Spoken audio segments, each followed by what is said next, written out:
Debunked, separating the rational from the irrational in conspiracy theories, also titled Deconstructing Popular Conspiracy Theories. This series based on the book of the same name. Where are we going with this? What is this series going to cover? What is it going to be about? First of all, a semantic correction here. I don't actually debunk all the conspiracy theories. What we do is we apply a project management approach to them to put them on a spectrum from likely and rational or possible and rational to just irrational and impossible. Now keep in mind this is a spectrum. It's easy to try to see these two things as buckets of just rational or irrational, but there's a spectrum in there. Some lean more to one side, some lean more to the other. What would be way down on the irrational side? Things such as lizard people in human skins. That's going to be way down on the irrational side. So as we go through, we'll look at some in this series that do fall on the rational side. Now again, when I say possible and rational, it does not mean I'm endorsing it. It doesn't mean I'm saying they're true. But if they did turn out to be true, it wouldn't be a big surprise. It would be completely possible for it to happen. I'm not going to just rehash everything that's in the book because that's already there. I'm going to use this series to do others, pick things that weren't in the book, and in some cases, take ones from the book and go a little more in depth, or in some cases, answer some of your specific questions you might have about some of them that were in there. What do I mean about the project management approach? That means doing something that we tend to not do once we adopt a conspiracy theory, and that is think about it from the perspective of someone who has been given the task of carrying this out. What would it take, step by step, to actually do it? How many people would it take? How much time would it take? How many materials do you need? What are your actual chances of keeping it secret, and what are you going to do to help that happen? Do you have to influence other people? Do you have to falsify records? The more detail and the more complex something is, the more it's going to slide toward our irrational and unlikely end of the spectrum. The other question is, what is the goal of the conspiracy? And can you think of other ways you could achieve the same goal that are less complex, easier to carry off, and may even have a better chance of success? If you can, then again, the conspiracy is probably falling on toward that irrational or unlikely side of our spectrum. Now, I want to start with one that we want to kind of have as an umbrella over all of these as we go through these episodes. And this is called the conspiracy theory about conspiracy theories. Sounds kind of redundant. What this means is, again, this is the idea that conspiracy theories themselves are started and promoted by the people engaged in the cover-ups themselves. And they do this to misdirect you from what's really going on. Get you to believe in something that's not actually going on, that's not really possible, to kind of blind you from what's really happening. There are multiple reasons someone might do this, and that is, one, misdirection is the big one, but the other one is the more we can get you to believe in the irrational side of the spectrum, the more likely it is you will lose credibility with the general public. They're going to dismiss anything you come up with. Therefore, if you do happen to come across something that's true, no one's going to believe you. So that's an easy way to cover it up. Historically, one of the ones that's been thought to fall in this line is the idea that the government and the military itself created and promoted the idea of alien UFOs as a way to cover up public sightings of experimental aircraft.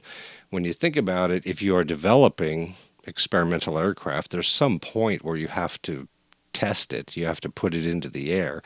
And as soon as you do that, you introduce the possibility that people will see it. You can't completely control that environment. So if we can get people reporting those as alien in origin, it's going to likely be dismissed by the public. It's going to be taken very lightly by media. Therefore, whoever we're trying to hide these things from is less likely to take it seriously.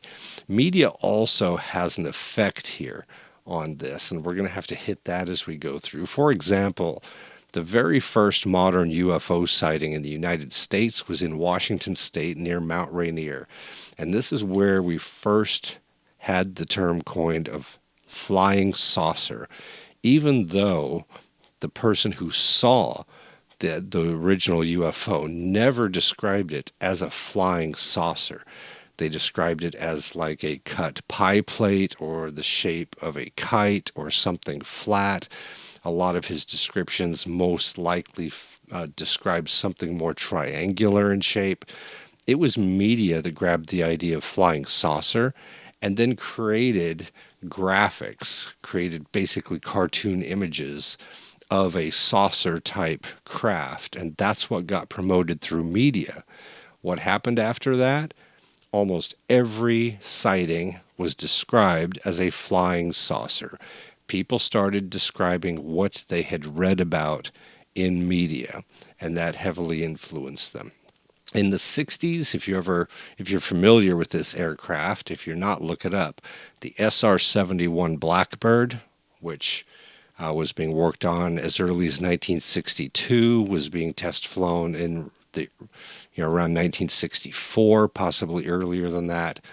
Take a look at that aircraft and think about, what did aircraft look like at the time in general? What did the general public think of when they thought of a jet? And then look at the SR-71. It didn't look like anything anyone had ever seen before. It went faster than anything anyone had ever seen before. If you just happened to be out in the desert Southwest when they were test flying this thing and you saw it, you can't think of it as anything other than a UFO. Even Air Force pilots who saw it reported it as a UFO. Because again, this was a very top secret operation. The SR-71 was developed and tested partially out of what we call Area 51. It was one of the actual projects coming out of there. Later on, the Stealth Fighter was another one out of that area. Now, the shape of the SR-71, if it's going by very quickly, especially if you're seeing it, say, at night where you have low light and it's hard to see it, it's not hard to understand how it would be described as a cigar-shaped object. And around the time it was doing its tests, a lot of UFO reports, instead of a flying saucer, described a cigar-shaped object, which would fit perfectly the shape of the SR-71, and actually its predecessor, I believe the A-12. Might have the number wrong on that one. And those reports, of course, the military legitimized them by starting a group that would investigate these reports that later became what was known as Project Blue Book, which investigated UFOs. And that helped legitimize with the general public the idea that there might be alien craft that the government was keeping secret. If you go back as far as the original supposed alien aircraft crash at Roswell, that wasn't reported in media originally as anything unusual or anything extraterrestrial. In fact, the original rancher who found it took the debris and just kind of pushed it aside at first. This was right around the time of the first UFO report, the first flying saucer report. When he heard about that, he notified local authorities. They notified the military. The military came out, looked at the debris, and took it away. Now, one of the interesting things is the rancher described the debris in some cases as metallic, but also with pieces of wood in it. What interstellar, intergalactic craft that could make that journey would be made in any way with wood? So that kind of to a degree, punches a hole in that one. What that turned out to be, when people say weather balloons, oh, that's a big cover story. It was a weather balloon, kind of, but it was a top secret one. What do we mean by that? At that time, early in the Cold War, we actually used weather balloons with special monitoring equipment on it to go up in the high atmosphere and listen for different tests. They were basically listening for nuclear testing from the Soviet Union, which you could pick up at high altitude from a listening device. And actually, one of the things that came down in that mass, other than kind of the wood, the metal fragments, something that could have been balloon fragments, was a disc-shaped object within that mass. A lot of people grabbed that later and said it was a disc-shaped craft. It wasn't. It simply had a disc-shaped object with it, and that was one of the sensors that were listening. Those weren't used for very long because they were actually very unstable. It was hard to stabilize them in the upper atmosphere, and they would often come crashing to the ground. But the government didn't want anyone to know that was going on. They didn't want it to get into media because the Soviet Union was monitoring our media. So yeah, they covered that up. It actually wasn't until the 1960s that Roswell suddenly became some conspiracy theory and was suspected to be alien aircraft. At the time it occurred, no one really thought much of it. It was just something mysterious. Military came and took it away, so it probably had something to do with them. Now, the whole idea of the conspiracy theory about conspiracy theories, the conspirators themselves create them and promote them in order to cover up or to mislead you from the real facts, where would that be on our spectrum of probable and likely to improbable or irrational or impossible? It would be on the rational side of the spectrum for a lot of different criteria I mentioned already. Wouldn't take very many people to carry it out. It would be easy to keep it secret. It would achieve the goal. So it would fall on the rational end of our spectrum. Now, as an example of one that would also fall on the rational end, I am going to grab part of one that is in the book. And that is the idea that Jeffrey Epstein, who was reported to have killed himself in jail to avoid trial on sex trafficking charges, was actually murdered in jail to shut him up. When that happened, the public was immediately suspicious of that. Even his own lawyers voiced suspicion of that. Where would that fall on our spectrum? That would actually also be on the rational side of our spectrum. That's entirely possible. The motivation is there, obviously. The opportunity is there because he was in a cell where he only had a couple guards watching him. All you would have to do is disable the video, so you wouldn't have to influence very many people. It wouldn't take very many people to go in to carry it out. Like I said, the motivation is there. It would achieve the goal. It's hard to think of many easier ways you could achieve that goal. In fact, there's more than one. A greater reason for doing it wouldn't just be to keep him from testifying.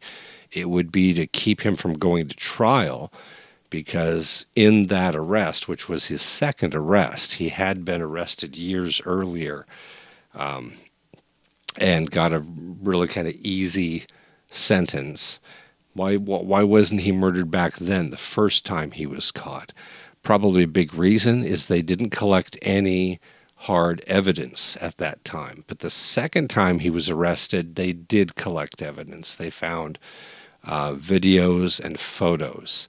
And the rumor was, among people that used to work for Epstein, that he had video and audio monitoring in all of the rooms on his private island, and he collected that information as insurance in case he ever needed it against the people who visited him, visited his island.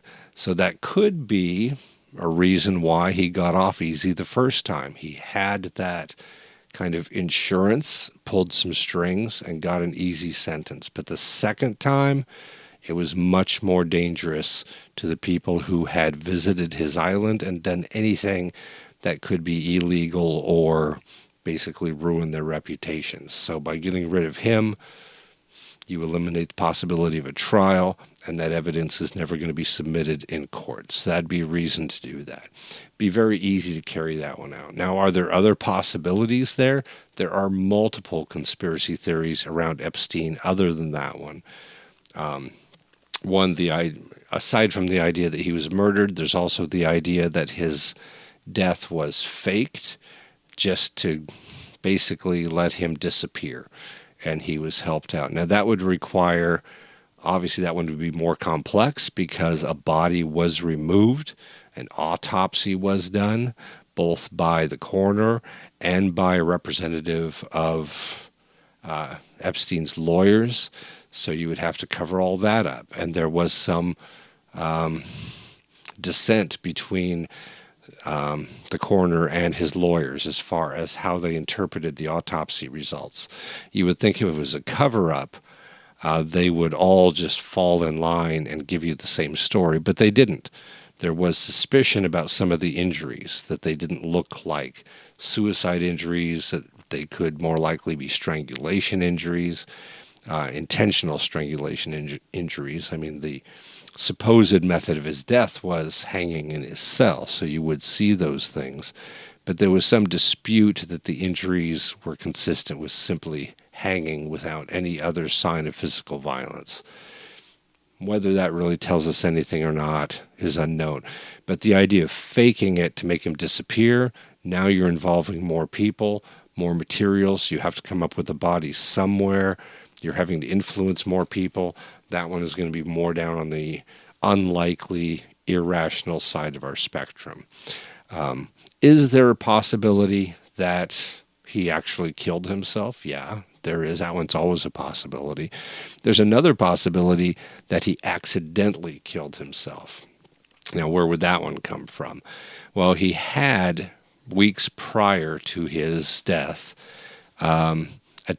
supposedly attempted suicide in his cell, had been moved to, treated medically, and then moved to a private cell for a period of time.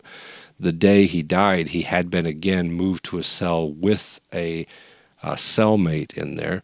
The night of his death, his cellmate had been transferred, but supposedly there was going to be another one coming in soon. There were 2 guards there watching him. They were supposed to check on him every 30 minutes or so.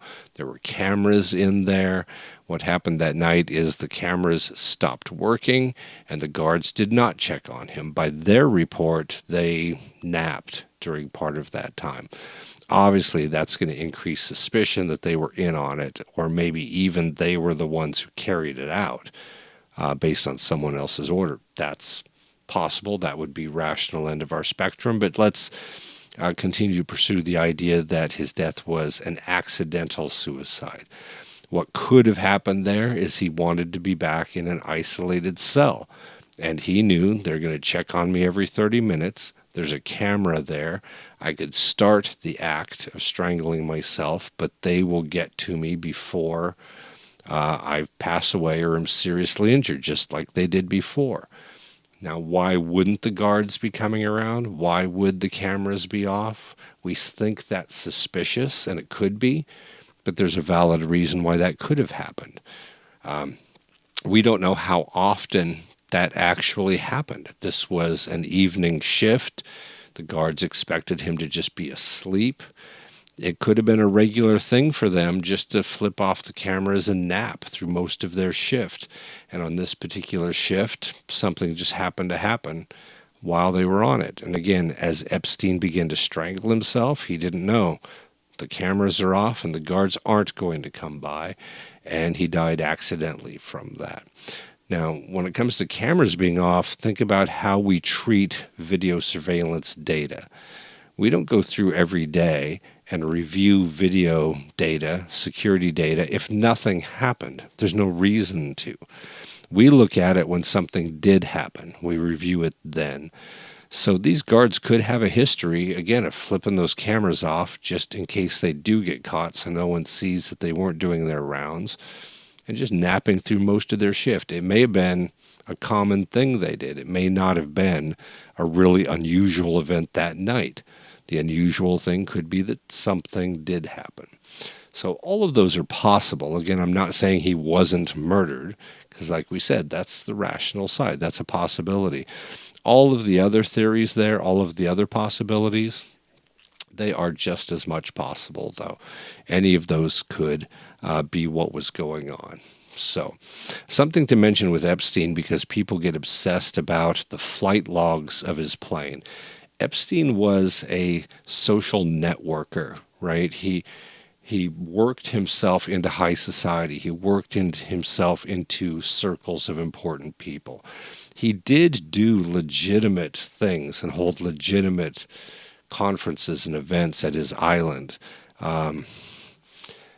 So just to get in with people, to find people who might be interested in the other things he offered. So it doesn't mean that everyone who came to the island was engaged in illegal activity. So there would be a solid reason for not releasing the entire flight log, because you're implicating people who might be completely innocent. And once you get into the court of public opinion like that, there's no getting out of it. I mean, Epstein also hosted a physics conference that was attended by Stephen Hawking. Stephen Hawking was at his island. So again, he networked to get influence in these people, but that doesn't mean everyone that he offered to ride on his plane was doing something. Now, of course, when we look at some of the more high-profile people that were associated with him, we love to banter back and forth about who could it be, who was doing the bad stuff, who may have had the greatest motivation to get rid of him. Would it have been Donald Trump who hung out with them, the Clintons, Prince Andrew, who else is in there, Bill Gates, all possible.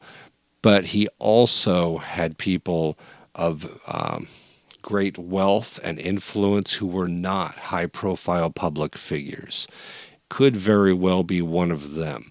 Because they're off the public radar, Epstein's arrest threatened to put them on the public radar and kind of ruin their reputation and ruin what they had, ruin their lives.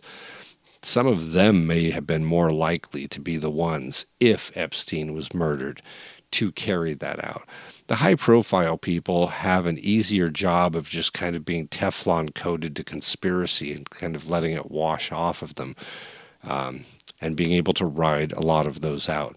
Not that any of them wouldn't have been motivated to do it or might not have done it, but we always have to consider we're focusing too much on the names we recognize. There's a lot of names involved there we don't recognize who are also very powerful, influential, and they want to stay names that we don't recognize. Which kind of leads, you probably think I'm insinuating into the idea of the deep state, right? The people who influence things behind the scenes. We'll do an episode later talking about that and what would actually be necessary to create a deep state. That's a bit of a repeat because I did mention that in the book also. I don't want to do too much coming back to this. I want to hit new things in here, different things outside of it. So again, if you have one that I didn't cover in the book that you're kind of interested in, or if you have deeper questions about the ones I covered in the book, let me know about those and I'll try to get those into one of these. So this was a relatively short episode here because I'm just doing an introduction, giving some examples. As we go in later, we'll get a little more in depth in some things. So welcome to the channel. I hope you find some value in it, some reason to come back and keep visiting.